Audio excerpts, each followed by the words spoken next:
Thanks to the Biden-Harris administration, border crisis, illegal aliens flooded sanctuary cities, overwhelmed their infrastructure, and maxed out their budgets. According to the New York City Mayor Eric Adams, by the end of the fiscal year 2025, the city had spent more than $12 billion on illegal aliens for their city. A study also shows that for Denver, one study estimated that city had spent $356 million on illegal aliens. And Ms. Walters, according to the report, the mayor of Chicago spent $638 million in vendor contracts for illegal aliens since 2023. Ms. Walters, have you seen your taxpayers' dollars being used to benefit illegal aliens instead of the American citizens? Yes, and actually, after he spent all that money, he then came back and tried to propose a $300 million property tax on the American citizens. So not only did he take our tax dollars and spend it on people who, and let me just say this, when you come across that border illegally, you have broke the law, therefore making you a criminal. So the 20 million people who cross this border are criminals. So let's just get that, get that straight right now. That's why we trust President Trump, because he is listening to the American citizens. And the Democrat Party, that's why their rating is what, 26%? Because they refuse to listen to what the American citizens want. Ms. Walters, I think really, Ms. Walters, I think really you're right. And I think, so is that how you see Chicago flipping red? Is it the immigration issue? I know that was a big issue in this election, and I agree with you. If people come across the border illegal, they are lawbreakers by definition. And we're not a sanctuary city in Alabama, but I'll tell you this, I had a 14-year-old girl drug into a restroom in Wetumpka, Alabama, and raped by an individual who he had claimed to be a minor when he came to the U.S. He was 31 years old. And the Biden administration didn't bother to do a background check, turn him loose into our community, and we're not a sanctuary city. I cannot imagine what these sanctuary cities are having to deal with. And these law enforcement officers, when they're trying to just, for public safety purposes, catch people and then not even notify us because they just want to release them back into the community. So tell me, so you think this issue of just the very people who supported the Democratic Party are being left in the cold, in my humble opinion. And so is that how you're seeing Chicago flip red, because of the Democratic policies and what they're doing to those communities they're supposed to be protecting? Yes. Chicago flips red established because of that. And we are going to make it our business because we have seen the destruction that the Democratic Party policies have done to our communities and our city.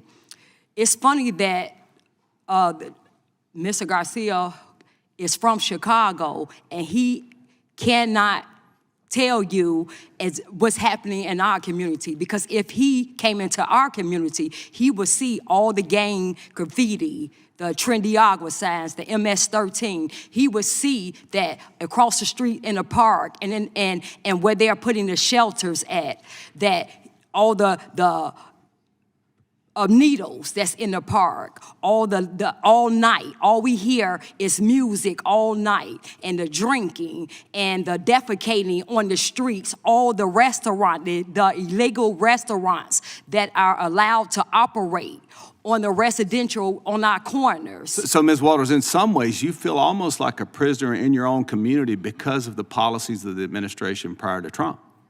Yes, and then they can't lock him up. My husband just retired. He's a police officer. They cannot lock them up, and they wasn't reporting the numbers. So if an illegal alien committed a crime, they wasn't reporting it, and then you didn't know. So that's why they say, oh, there's less crime by a lot of the illegals, because they're not bothering reporting the crimes that the illegals are actually committing in those communities. Yes. I got you. Hey, real quick question, and you can finish up on this.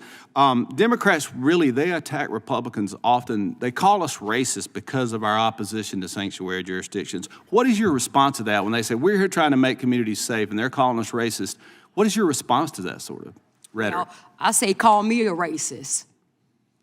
And I don't want anybody who crossed over here illegally, unvetted, I don't want them in my community. So you call me racist because let me say, the Democratic Party is so far from reality They go in their gated communities. I don't see any of those people that's advocating to keep these people here. I don't see them in their house and their communities. They don't have them around their children or their husbands, but yet and still they're advocating for us to allow this in our communities around our kids and our families. Thank you, Ms. Walters. I gotta yield back. Thank you, Mr. Chairman. Time has expired. Ms. Crockett. Thank you so much. I just want to clarify that usually when we talk about racism in the Republican Party, it has to do with things like deleting the history of Jackie Robinson, deleting the history of Harriet Tubman, or deciding that the Tuskegee Airmen should be deleted, or maybe just defunding the African American Museum. The list kind of goes on and on and on, but I am not here to talk about why they are racist. I am here to talk about some other things as it relates to immigration. So let's get to that.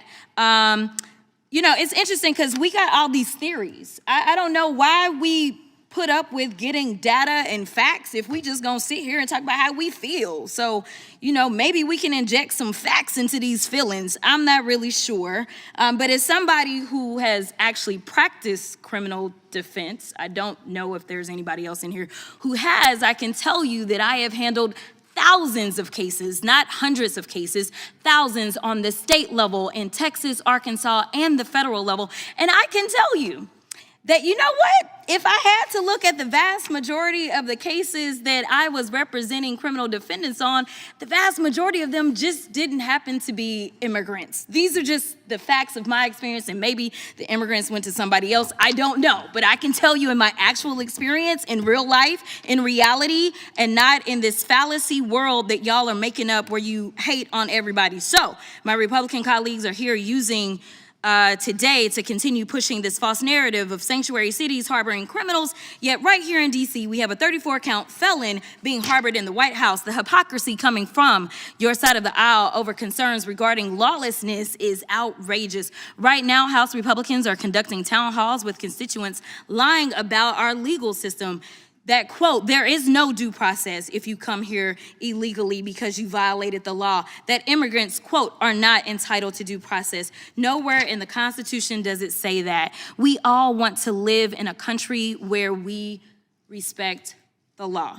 So I'm a bit surprised that Republicans aren't up in arms with Trump detaining and deporting U.S. citizens and people who are lawfully present here in the United States. What Trump and ICE are doing is a disgrace, and it's all being done without respect for our laws.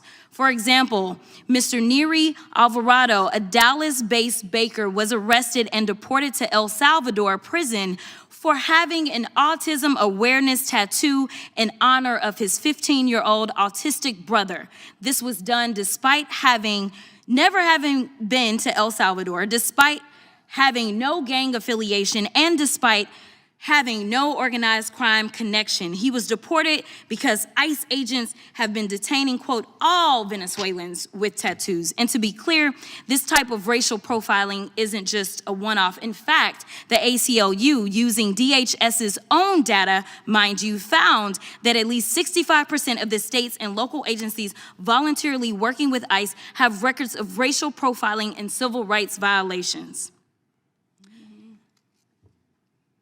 Mr. Franklin, first of all, and Sheriff, let me thank you for your service too, because I appreciate law enforcement. I just want to put that out there. But Mr. Franklin, Major Franklin, you're a decorated law enforcement officer. Yes or no, in your experience, does racially profiling people make communities safer? No. And yes or no, does ICE forcing state or local law enforcement to detain people make communities safer? No. You know, it's interesting because we've already, and we're gonna, do Groundhog's Day a couple of times, seemingly here. Actually, let me give you the facts real quick before I go to that. In fact, a report for the American Immigration Council found that cities that didn't enforce ICE detainers have 35.5% lower crime rates, 2.3% lower poverty rates, and rely less on public assistance, including 4.9% less for children under 18. And I do want to be clear right now, ICE is trying to work with the IRS because we actually take in billions of dollars because of immigrants in this country, and now they're gonna try to get them out.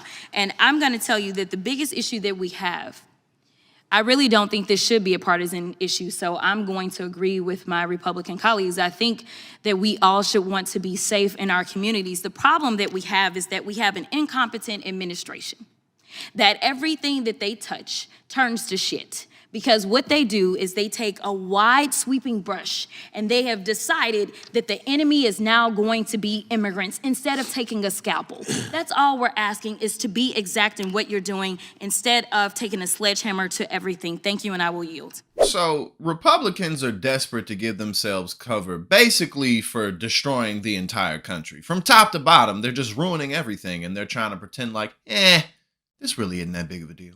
These people really don't care, man. I mean, it's just total chaos. George W. Bush's presidency, because, that was the last Republican before Donald Trump's first term, that was a total disaster. The dude went out with a 20-something approval rating, crashed the economy, got us into disastrous wars, all of that stuff, right? The Trump administration, they're just disappearing people, sending the wrong people to El Salvador. And then when the judges are like, okay, y'all gotta bring this dude back, they're like, no, we can't admit that we made a mistake. They're completely destroying the economy. Trump has no clue what he's doing with the tariffs. And then he's, okay, we're going to stop the tariffs for 30 days. He doesn't have a plan. He just stopped whatever little tariffs he did because the economy's crashing. And he's like, oh, no, maybe we can fix it up. Like, this is the most incompetent administration in the United States history. These people are buffoons, morons, idiots. Every negative word that you can think of. There's an agenda, but there's no plan.